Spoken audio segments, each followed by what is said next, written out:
Since today's live stream is part of my Fisher House Foundation fundraiser, a group aimed at helping veteran service members and their families, I think it's important to discuss the United States presidential election and how it may impact the lives of veterans and service members in our country. On Monday, the SharionSade podcast discussed Project 2025, the manifesto-styled report detailing the conservative agenda for the next Republican president, created by the Heritage Foundation, a conservative group with over 50 years of influencing GOP lawmakers. And while think tanks sometimes have the reputation of being academic institutions detached from day-to-day politics, Heritage is far different. By design, Heritage was founded to not only develop conservative policy ideas, but also to advance them through direct political advocacy. If they sound familiar to you, then that may also be because the Heritage Foundation is the group that embarked on a years-long tirade of bringing lawsuits against the Department of Homeland Security in the federal court to obtain the immigration records of Prince Harry, Duke of Sussex. Their attempts have been aimed at preventing Prince Harry from being granted an American visa, as well as possibly even getting him deported under a Republican president. The DHS denied the Heritage Foundation's request for Prince Harry's file through the Freedom of Information Act and asked that the case be thrown out in federal court, asserting that immigration records are exempt from the Freedom of Information Act. But upon researching Project 2025, I realized yet another reason, aside from their typical racism, that the Heritage Foundation and Republicans in general may want Prince Harry to leave the United States. Prince Harry is a very strong advocate for service members, veterans, and their families. Through the Invictus Games Foundation, his support of the Warrior Games, partnerships with organizations like Fisher House Foundation, etc., Harry has made it his mission to improve the lives of veterans and service members. By taking a look at the Heritage Foundation's Project 2025 for the next Republican president, it's clear that their plan is to greatly reduce veteran and service member benefits. How can they continue that mission with one of the most influential couples in history advocating for this very same marginalized group? Due to Prince Harry's strong platform for veterans and service member rights, he's basically a thorn in the side of their wicked agenda.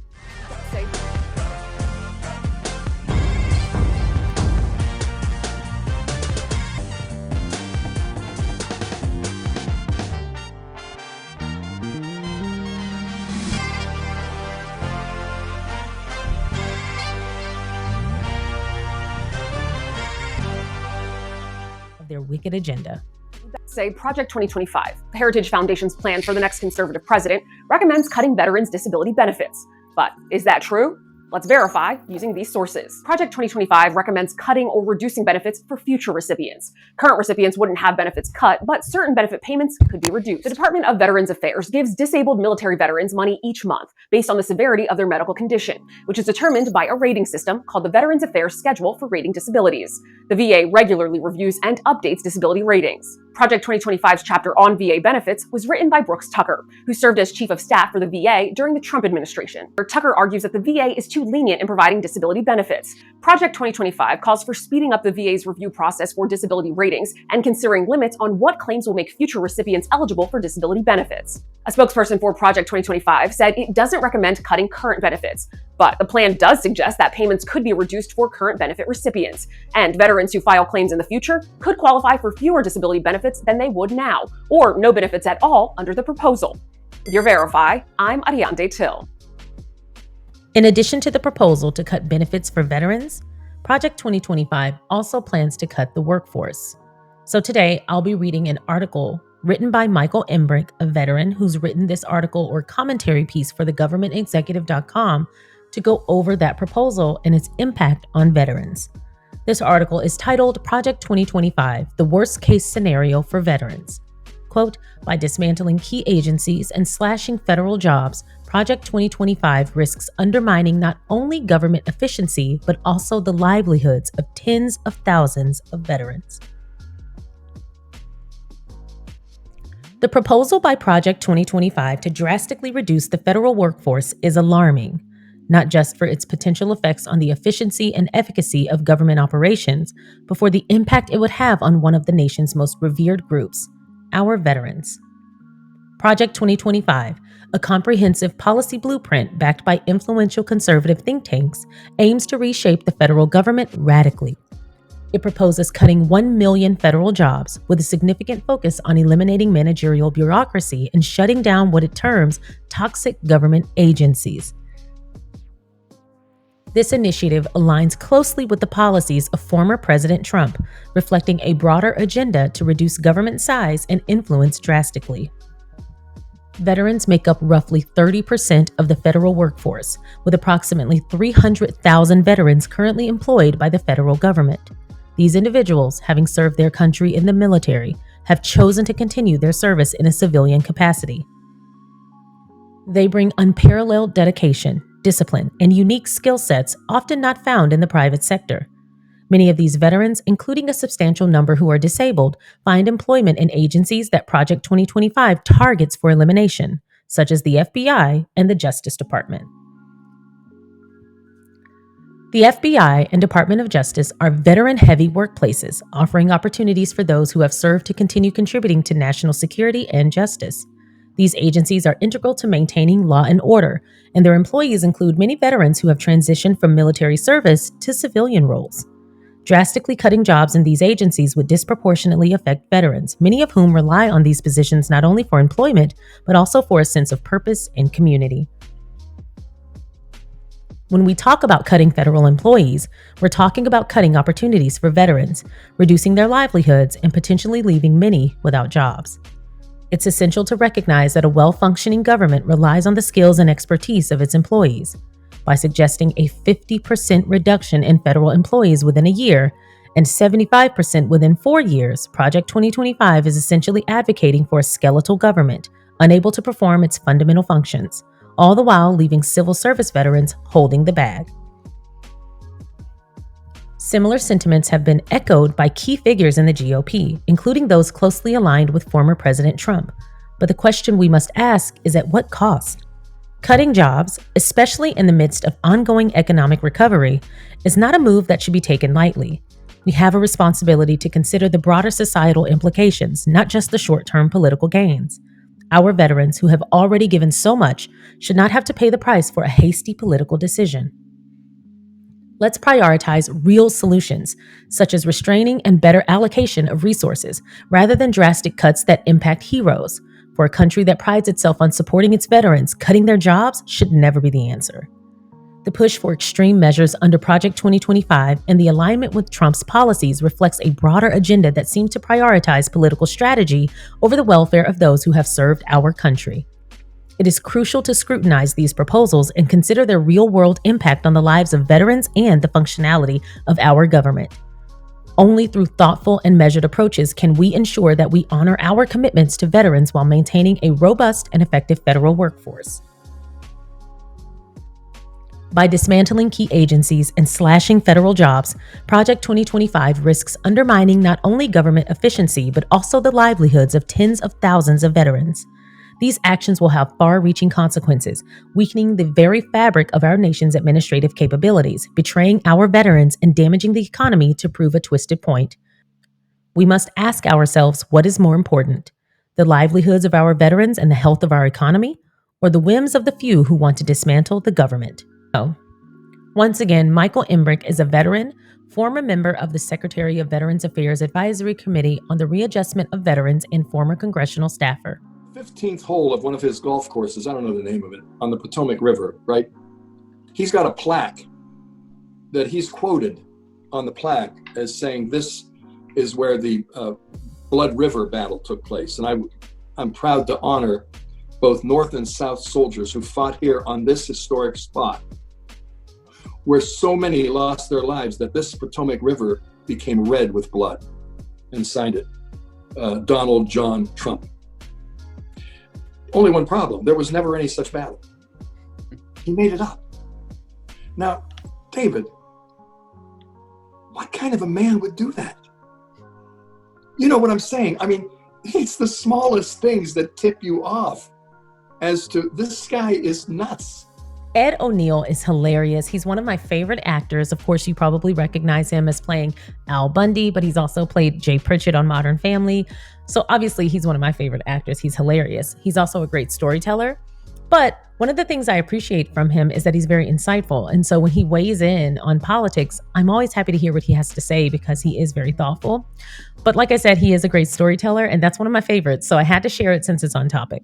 So, since we did go over Project 2025, written by the Heritage Foundation in support of the Republican Party and their plans for veterans benefits and service member benefits, I did want to talk about what the Democrats plan to do for veterans and service members, or should I say, continue to do.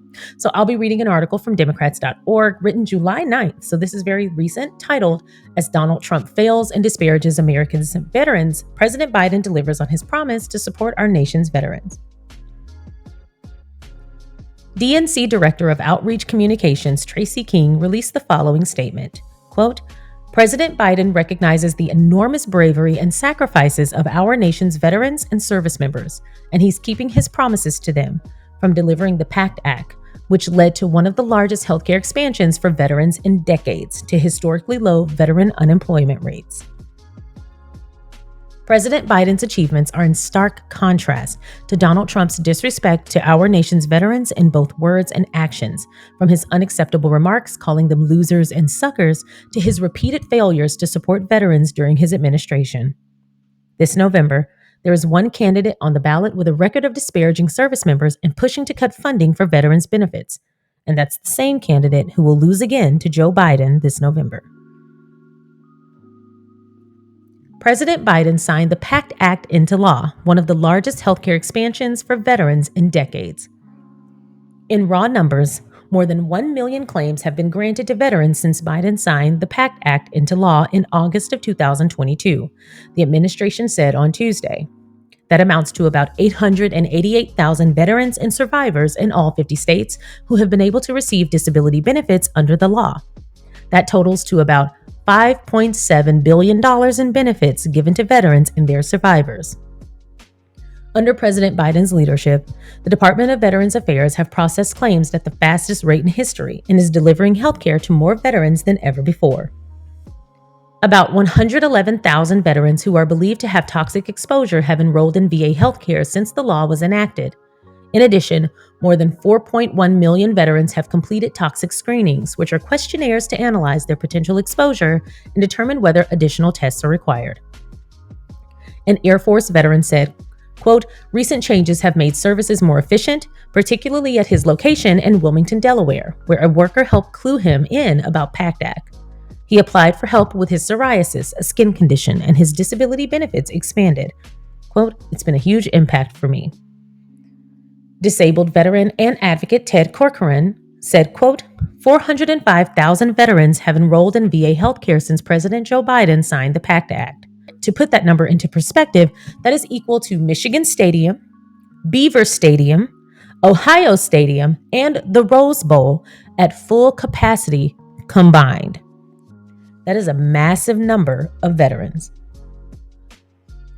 President Biden promised to make veteran support a core pillar of his administration's agenda, and he has delivered every step of the way, helping lower veteran unemployment rates, fighting to reduce veteran homelessness, supporting veteran-owned small businesses, and more. The U.S. is seeing some of the lowest ever unemployment rates for veterans, with the Department of Labor reporting a veteran unemployment rate of only 3% as of February. Ending veteran homelessness is a top priority of the VA and President Biden, who has made supporting veterans a key pillar of his unity agenda for the nation. In 2022 alone, VA housed more than 40,000 formerly homeless veterans, prevented more than 17,700 veterans and their families from falling into homelessness, and helped nearly 191,700 additional veteran families who were experiencing financial difficulties retain their homes or avoid foreclosure. Veteran-owned businesses, the SBA backed 2,800 loans to veteran-owned businesses totaling $1.2 billion. Total loans are up 33% under the Biden-Harris administration, and total loan dollars are up 40%. Meanwhile, Trump has repeatedly shown he has no respect for the men and women who put their lives on the line for our country. Trump rejected the idea of the visit because he feared his hair would become disheveled in the rain, and because he did not believe it is important to honor American war dead. Trump said, quote, "Why should I go to that cemetery? It's filled with losers," in a separate conversation on the same trip. Trump referred to the more than 1,800 Marines who lost their lives at Belleau Wood as suckers for getting killed. Trump's comments stunned nearly everyone in the room, and some vowed that they would never repeat them. Indeed, they have not been reported until now. Quote, "I wouldn't go to war with you people," Trump told this assembled brass. Addressing the room, the commander-in-chief barked, "You're a bunch of dopes and babies." People familiar with Mr. Trump's comments say he has long scorned those who served in Vietnam as being too dumb to have gotten out of it, as he did through a medical diagnosis of bone spurs in his heels. At other times, according to those familiar with the remarks, Mr. Trump would marvel at people choosing military service over making money. Trump unleashed his disdain, calling Afghanistan a loser war. That phrase hung in the air and disgusted not only the military leaders at the table, but also the men and women in uniform sitting along the back wall behind their principals. They were all sworn to obey their commander-in-chief's commands, and here we were calling the war they had been fighting a loser war. Quote, "You're all losers," Trump said. "You don't know how to win anymore." President Trump on Wednesday minimized the injuries of several U.S. service members who suffered concussions during an Iranian missile attack on 2 Iraqi bases that house American personnel. Trump's MAGA agenda was a failure for American veterans. As president, Trump proposed harmful cuts to veterans' benefits and allowed wealthy Mar-a-Lago members to steer policy at the VA. Wow. That's why everything's so dang slow. Although President Donald Trump's proposed budget plan for the 2018 fiscal year would increase spending across the Department of Veterans Affairs, the proposal would also slash unemployment benefits for disabled veterans by more than $40.8 billion over 10 years. Wow. Elderly vets could face benefits cuts under Trump's budget. Veterans Affairs Secretary Dr. David Shulkin defended Wednesday a proposal in President Donald Trump's federal budget plan that would cut a benefit paying thousands of dollars annually to disabled elderly veterans. Congressional investigators found evidence that the 3 men helped steer policy decisions on VA medical records issues and discussed ways to potentially monetize VA patient health data. Wow. Along with emails to senior VA staff, the trio also frequently contacted senior White House staff on VA policy issues and briefed the president on their proposals, all without any official federal role. Trump and his Project 2025 cronies are plotting to jeopardize benefits for veterans while lining the pockets of their extreme MAGA allies. Project 2025 will rob veterans and active duty troops of billions of dollars in benefits. Among other recommendations, the plan proposes eliminating concurrent eligibility for both service-related disability benefits and military retirement benefits. Wow.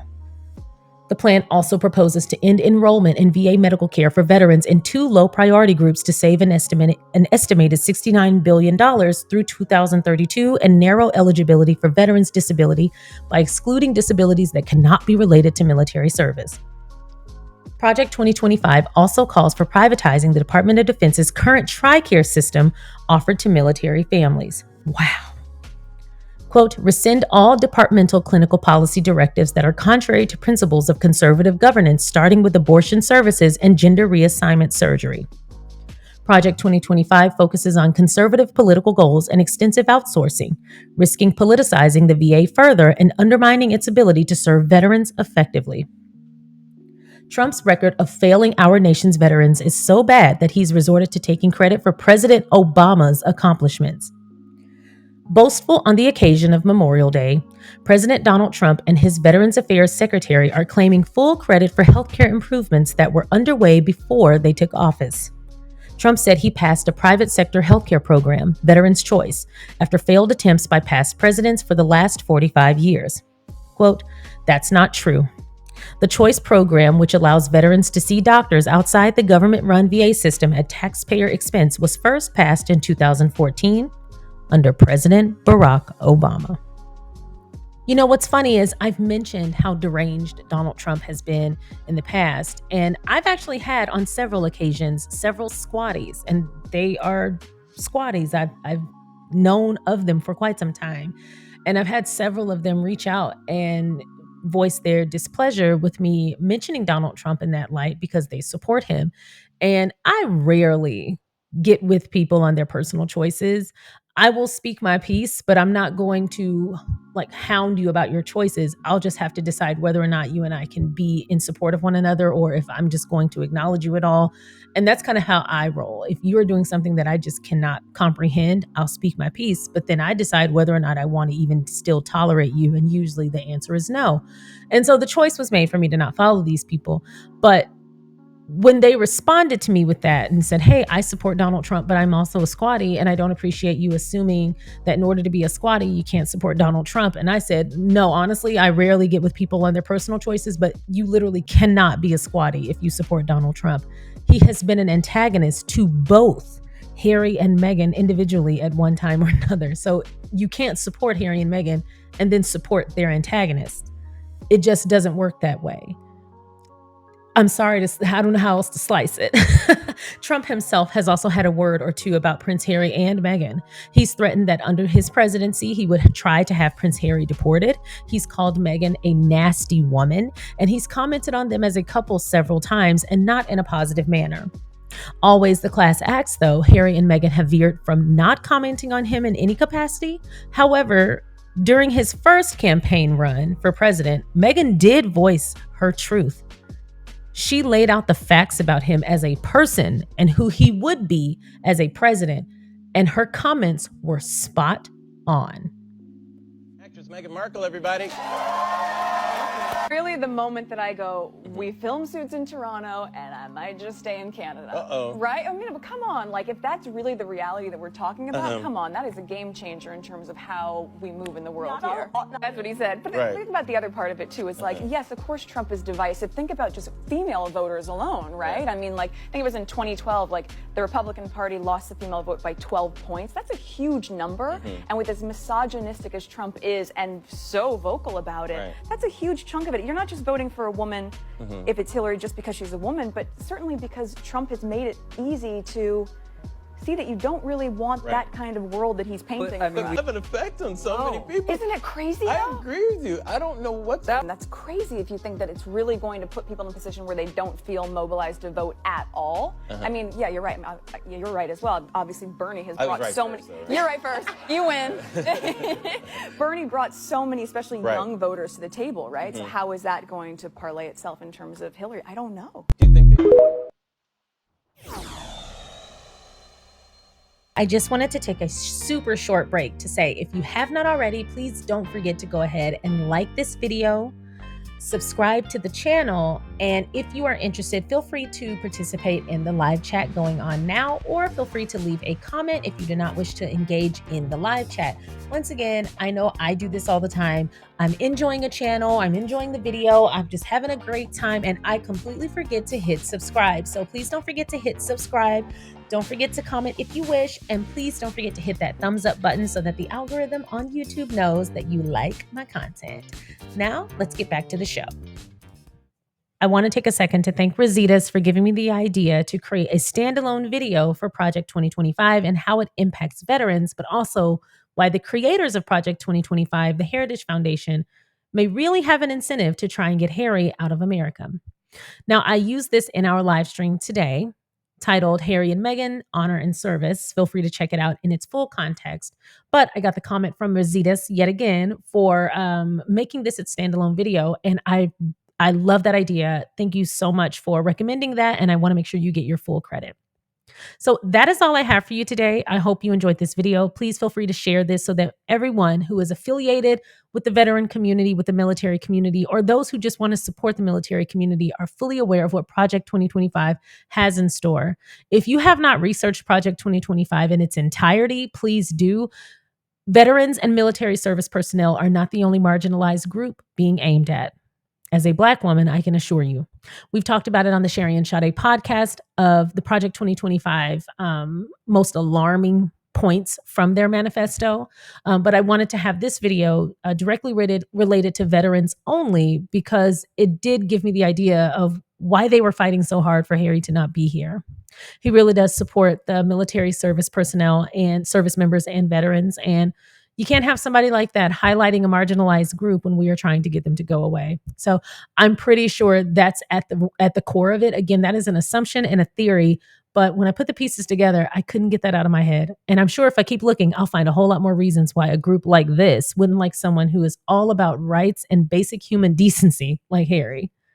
But that's all I have for you today. I hope you enjoyed this video. If you haven't already, please feel free to like, subscribe, but please do share so more people can be fully informed about what Project 2025 has in store for veterans and military service personnel.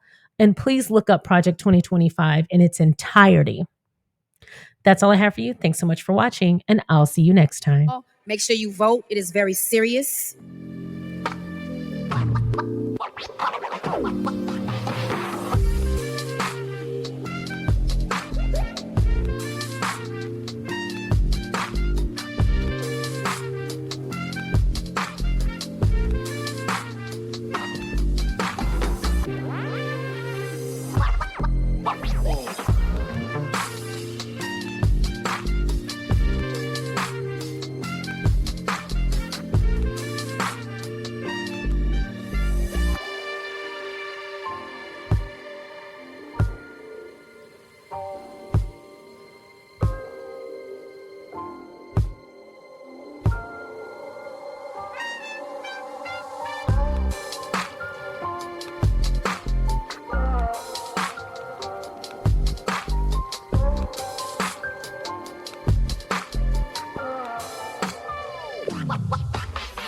Hi, everybody. Welcome back to the SharionSade